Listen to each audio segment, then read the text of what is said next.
Guys, welcome back to Strong Successful Male. So for today, I'm going to go over a story titled My Whole Love Life, Marriage, and Fatherhood Was a Lie. And let me tell you guys, this is quite a story. This is a guy sharing his story, how he discovered that his wife of what I think is about 12 or 13 years, he discovers that not only is she cheating on him right now in the present moment, but she's actually been cheating on him nonstop ever since they first got together in college.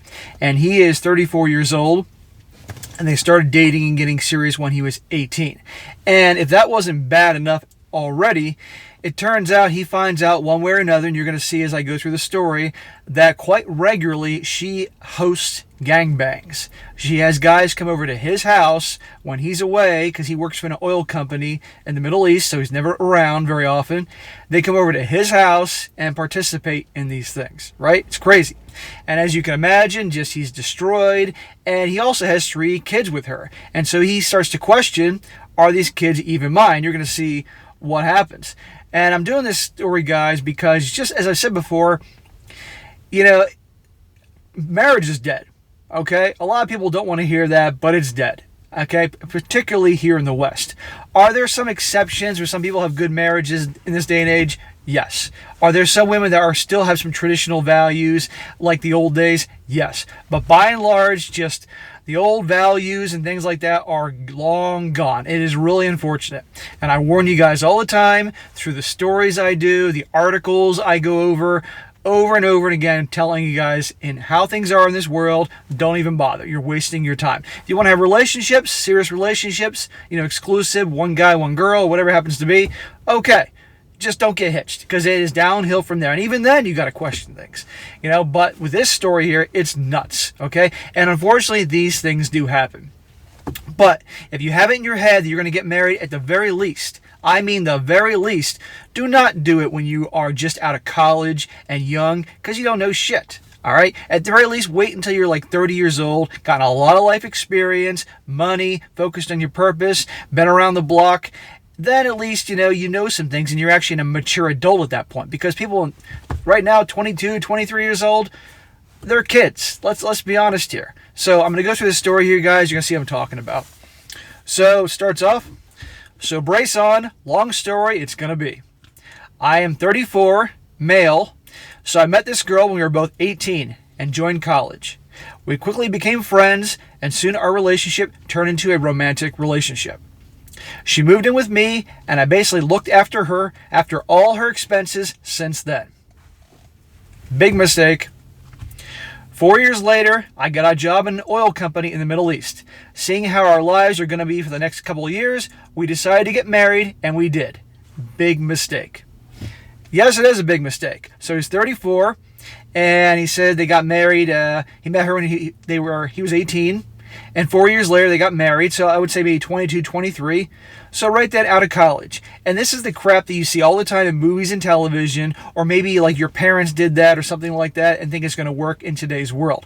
No, it's not going to work. They're kids. How many of you guys watching this are parents or grandparents and see your grandchildren or your nieces and nephews or your own kids and imagine them having the maturity to actually do something like that, to get married at 22, 23, and go down that road, right? I guarantee you, not many of you have kids that are that mature to do that. And how many of you guys watching this right now are in your early 20s? And if you're being honest with yourselves, did you really think that you had the maturity at that age to get married? I mean, really? Nobody has, in this day and age, a really good role model to show them actually how to be, because so many kids are raised in single-parent households, and most of the households are in marriages that people aren't happy anyway. So what makes you think you're going to do better, okay? You wait longer. And this guy, and guys, this is the common theme. This is one of the biggest common themes of all these stories I do with these horrible things that happen. They always got married super young. And next thing you know, all this bullshit's going on behind the scenes. The girl wanting the open marriage, or her cheating for years, or all these different things. All these regrets, all this stuff, it's a big mess. every single time. If you're going to do it, wait till way later. I know I keep talking about this, but I'm trying to hammer it in your heads to understand this, okay? Because I know I get new people every day, and they haven't seen all the videos I've done on this particular subject, showing that this keeps happening over and over again. It happens over and over again, but especially the people that get hitched really early on. Big mistake. And by the way, it said right here that he started taking care of all her expenses early on. What has she done to deserve that? Okay, she immediately could see this guy, he's going to take care of everything, so she got herself a provider, a beta male provider, if you will. Meanwhile, she's out hooking up with Chad and Tyrone for the last, 16 years. Anyhow, had to be addressed, guys. I worked there for 10 long years, the oil company, and used to come back home once in a year. I don't know if he means literally once a year he comes home and stays for a long period of time, or literally he comes home once a year for a month and he's gone 11 months of the year. He didn't specify. But if he's gone that much, what the hell is the point of being married? Seriously. I mean, it's not like it's the Great Depression where guys go away for a long time to work on the Hoover Dam or something to do anything to help pay the bills for the family that he had prior to the Great Depression. But just him being gone that often, what the hell's the point? And not that I'm justifying it, but he's gone that long. Can't be surprised that something's going to happen eventually or some kind of problem. But obviously she was doing her bullshit long before they got hitched. Meanwhile, she gave birth to 3 kids. As long as I was there, she never gave me any reason to believe that she was cheating on me. She called me regularly, always replied back to my messages and whatnot. It all started when I was back home and after I was done in there.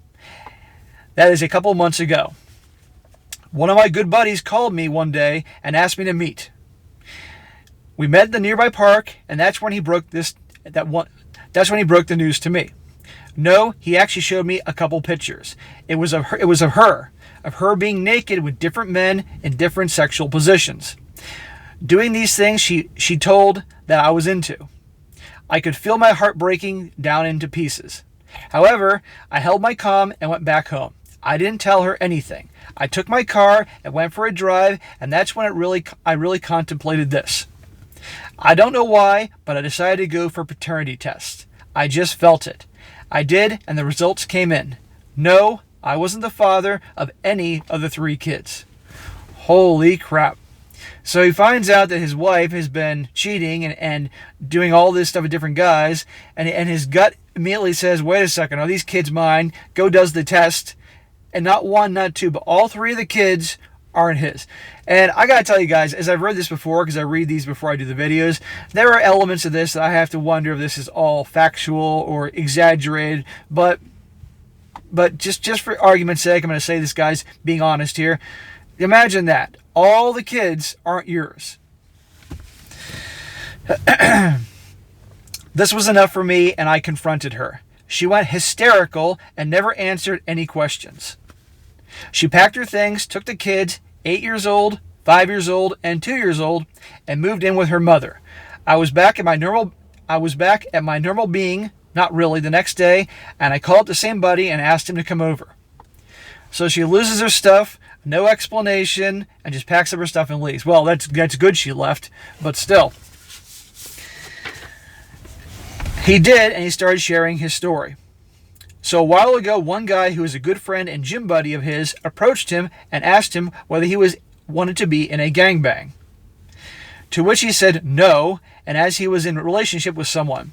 That evening, after their gym session, they went to the nearby steakhouse, and there, this guy showed my friend the photo of the girl who was doing the gangbang. Yes, it was my wife. Turned out that this guy was sleeping with her since she was in college, and he says while we were dating. He knew that she got married to some poor soul, and she kept seeing him along with the other men as well, mostly his friends. The thing is that she proudly boasted that she was married and used to show the ring to every guy she sleeps with, and how she used to host multiple men at her house, and he says in parentheses, my house. So basically she was cheating on me from day one, and me being away for those 10 years was a boon for her. God, I mean, this guy, I mean, this poor naive bastard. I mean, he gets together with this girl in college. He wants to be the man providing for his lady and taking care of all her expenses, and all he asks is for her loyalty. Meanwhile, she was cheating on him from day one. And you know darn well, given the stories you hear about these awful, awful women and these things that they do, she took a look at this one guy and a second knew, okay, I got my provider. Meanwhile, I'll let him provide while I bang all these other dudes along the way. It's horrible. And I've told you guys before, women can pick out a bad boy like that. And generally, women really are attracted to bad boys, whether they want to admit it or not. Even though they complain that the bad boys always disappoint them and woe is them. But they can also pick out a nice guy provider type that they know they can walk all over, have them put them on a pedestal and treat them like the queen. Women can pick them out like that. And if you find yourself guys that women that you go out with tend to put you in a position they want to take advantage of you and things like that, then you are giving off that vibe. So you need to take a hard look at yourself to say, what can I change about myself that I'm not perceived as such a pushover and someone to be used, okay? I'm not saying you can't be a good person, but I'm saying is you need to find what traits, what vibe you're giving off and things you're doing and saying that communicates that you are easy prey, because you don't want to fall for that. You don't want, because they're good. They'll suck you in, guys, no pun intended. And then next thing you know, you're being taken advantage of. It's really sad. And this poor guy here, he thought he was doing everything right, taking care of his family. Meanwhile, she was taking care of every guy in the neighborhood and probably every guy in 10 neighborhoods. Anyways, I've officially told my parents, her parents, and mine. That must have been an awkward phone call. I hired an advocate, copied those pics on my pen drive, and have officially filed for a divorce. So that's the end of his first story there. It's only a couple days old, guys. And within one day, he posted an update to what's been going on ever since. And, a lot of these stories I do, there's a lot of, like I said, a lot of similarities in terms of, like, what caused a lot of the problems and what happens once the guy discovers this and the aftermath. And I'll point this out in part 2, which I'm going to read right now to show you, what happened. He goes on, first of all, thank you for all the massive support you've all shown towards my last post. It really meant a lot for me. So I think I too should do justice on my part as well and keep you guys updated with the progressions that have been happening. But before that, I would like to apologize to everyone who have commented on my posts, as I haven't replied back to them yet. I'm new to Reddit, and I am trying a bit hard to reply to every single comment, as I clearly didn't expect to get so much response. I sincerely, whatever, blah, blah, blah. He's sorry he didn't respond to everybody, who cares? So going on to, he now breaks down all the things he's been doing to sever his ties with his ex and all that and get his life back on track. He says, number one, and obviously this didn't happen overnight. This has been going on obviously for a while. Number one, I have cut all contact with her. She has tried to contact me several times through calls, texts, and social media as well. I picked up her call once only to tell her that I'll be contacting her through my advocate. I'm assuming that means his lawyer. Obviously he's not in the U.S. And I expect her to do the same, and I won't be entertaining any communication that happens out of the loop. Very smart idea. And if he's going to communicate, he probably should do it by, if he had to communicate outside his lawyer, it would probably be wise to do it by email. And that way there is actual proof of what she's saying all the time. But don't do it the phone calls or anything like that. After all this, I wouldn't say a damn thing to her at all, if that was me, honestly. Number two. About a week after she moved out, her best friend came over and literally blasted me off. She accused me of being selfish, self-centered, and an unloving person. According to her, it was fine for a person to slip off once in a while, and that I should accept her and the kids. Well, that was the last time I saw her. I cut her off at that. Guys, almost every time I do a story like this, when the guy finds out about these horrible things that are going on, and he either leaves or kicks the wife to the curb or ends the wedding before it happens or whatever, always he gets bombarded by texts and phone calls by her so-called best friends, or at least one friend, if not multiple ones. And in spite of whatever the girl does, the best friend tries to make him the guy, the villain, and yell at him and all that stuff, just like here. She's calling him selfish. This guy's been married to her for more than 10 years, providing, and she's been cheating the whole time since he was in college. And all 3 of his kids are not his kids, and he's selfish. He's the bad guy. What are you talking about? But guys, remember here, their perception of him is weak. A doormat, a pushover. So they think they can easily bully him around. That's what really is here. Believe me, if they respected him, they saw him as a guy that wouldn't put up with any bullshit, probably a lot of this wouldn't go on, but also they wouldn't talk. The best friend wouldn't talk to him like this because they knew. But she sees him as weak, and hence that's what you're getting here. And not to mention that this girl's obviously crazy. And as I've told you before, watch out who your girlfriend or the girl you're dating, her friends are, because that's going to kind of impact who she is and how she is in a relationship with you. And this is no different of a situation. Number 3. Same way, 3 more of her girlfriends contacted me endorsing her. I blocked them all. Very good. I get more fucking friends contacting and giving them a hard time. That's the best deal. Anybody, you're in a situation like this, guys, and you're ending it for whatever reason, and you're being bombarded by texts and emails and phone calls from people basically giving you a hard time, not showing you support, block them all. Every single one of them. You don't need that drama. Number 4. My family's with me in this, and they are giving me all the support they can. That's awesome. Because this guy, I mean, oh man, just imagine that. Your whole thing was a lie. Everything, even the kids. Poor guy. Number 5. Her father visited me one day and apologized for how things have turned out. He said how embarrassed he is for his daughter's deeds. In general, he is a good man. In fact, all the rest of her family are good people. They have communicated with me after all this and have shown me sympathy, and none of them ever told me to reconcile with her. Seems like they are all embarrassed by her ex. That's really nice. You know, guys, a lot of times when I do stories like this and go over these things, often you'll hear about how the family, particularly the father, will reach out to the guy and expresses his sympathies, and he feels bad about how he's embarrassed by how his daughter acted and all that. And a lot of times the families are supportive.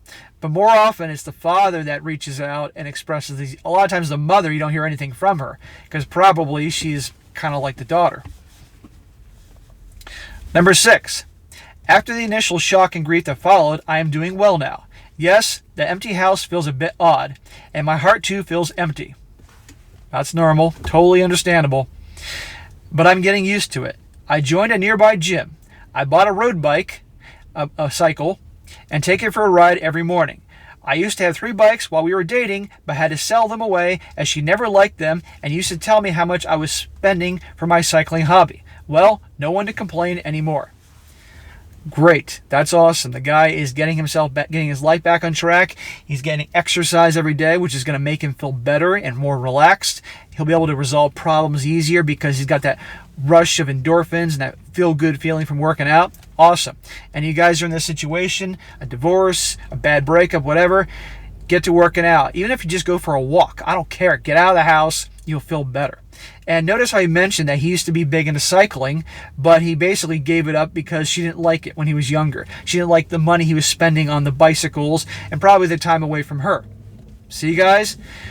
I don't care where you are, guys. If you're in a relationship with a girl or you're married or whatever, you never give up your hobbies, your passions for her, okay? Never, ever, ever, ever. Because one thing, that's probably what attracted her to you in the first place, that you're an interesting guy. But 2, that's going to demonstrate that she can walk all over you. And this one probably wanted him to spend the money on her instead of his bikes and something that made him happy. And by him doing that, that just showed to her that he's a pushover and she can boss him the hell around and take advantage of him. And I guarantee you, the guys that she was hooking up with were guys that didn't do that. Guys that she couldn't have her way with. It's screwed up, guys, but this is just the nature of how things are. I'm just telling you how it is. A lot of you guys may not like what I'm saying or agree with it, but until you've lived long enough and experienced some of these things, or have known people that have had this stuff happen to, you know, just take my word for it. But if you don't believe me, okay, just wait till you get hit by it. Number 7. I have separated the accounts and pulled in whatever money I could. There is still one joint account in our name, and I think I will proceed with that as the court says. The house is in my name, so I'm not worried about it. Well, that's good. Number 8. I read a comment that I should be leaking the photos to expose her. No, I won't be doing that. Those photos are evidence that I'll be submitting in the court. I don't want to expose her or anything like that. I just want to rid this woman from my life as soon as possible, and I don't care what she does afterwards. It can go either way. A lot of guys might actually expose pictures like that out of pure revenge and wanting to get even with her, and I wouldn't blame this guy at all if he did that, but I also understand that he just doesn't want to, he just wants to move on, get her out of his life. So I get that. Number 9, and this one's definitely a tough one. Number 9, I won't be keeping any relationship with the kids. They are not mine. I know they too are victims of her deeds, but I can't raise someone else's bloodline, and I know it sounds cold. Yes, they love me, and I love them. I loved them as well, but I lost my love and empathy for them the day paternity results came in. They are her problem now, and the father's as well, if they will ever show up. That is a tough situation. Seriously. I mean, imagine all those years you think those kids are yours, and you loved them and took care of them and all that, and then find this out. You know, I mean, everybody's different here. I mean, I don't have kids, and obviously I don't know what it's like to be in this situation. I can't say what I would do. I would want to be like, there's a part of me, if this was me, that'd be like, I would want to say like, you know, goodbye. And then there's the other part of me, like, no matter what, you raised them. So that's a tough situation, you know.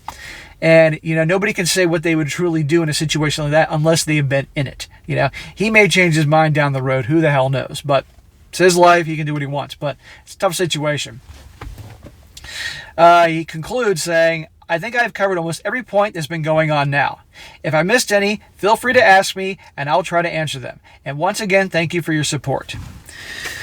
Well, that is a crazy hell of a story. And like I said, guys, this is a sad example of some of the horrible crap that can happen. You get married and being taken advantage of. But I want to point the little things I noticed along the way, guys. Obviously, this guy, he obviously tried to be the good guy. And in college, he was taking care of the girl and taking care of her expenses. And she saw him as a meal ticket and took full advantage of him. And this poor bastard she's been in his life for like 16 years.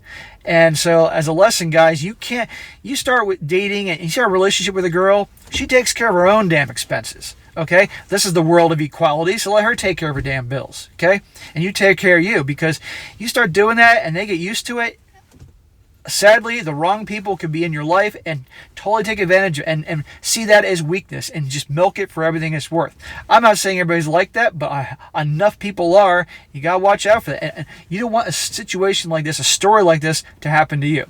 And as for the whole getting married too young thing, I've made that abundantly clear. That one of the most common themes of all these stories is these couples that get married too young. They're immature kids. They don't know shit about life. And even if you get one person, man or woman, I don't care, that really is mature, typically the other one is not. Wait till you're older. If you're going to do it. I say don't do it, but if you're going to do it, wait till you're older. Okay? These stories, these articles I do, these personal stories that subscribers send in to me and I read on occasion, there's always a common theme here. So I wish this guy the best. Guy's got to move on. If it was after this, I don't think he'd probably want to ever look at another woman probably for 20 years. But I really wish this guy the best in getting his life back together, getting himself into good shape, working out and exercising, and making his life what he wants it to be. And never fucking getting married again or settling or ever being considered the doormat again. But I wish this guy all the best. So, all right, guys, that is it for today. Be sure to comment down below. Let me know what you think about this. And be sure to like the video, share with your friends, and subscribe. And I'll catch you next time.